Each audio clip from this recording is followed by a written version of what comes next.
या जगात प्रत्येकाला काहीतरी विशेष असं नाव कमवायचं आहे, पण फक्त विशेष नाव कमवायचं एवढं होत नाही, तर त्यासाठी विशेष कार्यसुद्धा करावं लागते.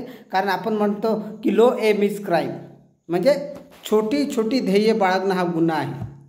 तर मला याच्या पलीकडे जाऊन असं म्हणतो मी की लो एम इज क्राईम हे अर्ध सत्य आहे. पूर्ण सत्य हे आहे की लो वर्क इज क्राईम, म्हणजे काम न करणे, आळशीपणा करणे, त्याच्यावर कुरघोडी करणे, स्वतःच्या नाकर्तेपणाचं खापर लोकांवर फोडणे हा गुन्हा आहे खऱ्या अर्थाने.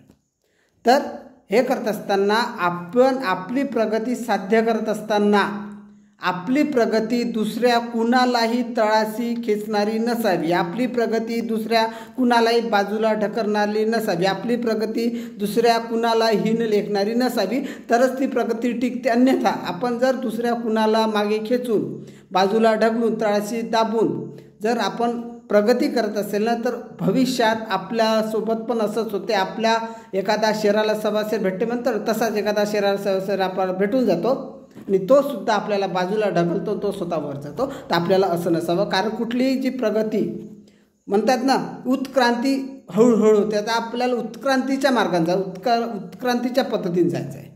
कारण कुठलीही गोष्ट हळू नाही होते, ती गोष्ट टिकूनसुद्धा राहते. म्हणतात की 50 वर्ष जर आपल्याला काम करायचं असेल, म्हणजे पाहिजे असेल, तर आपल्याला झाडे लावावी लागतात.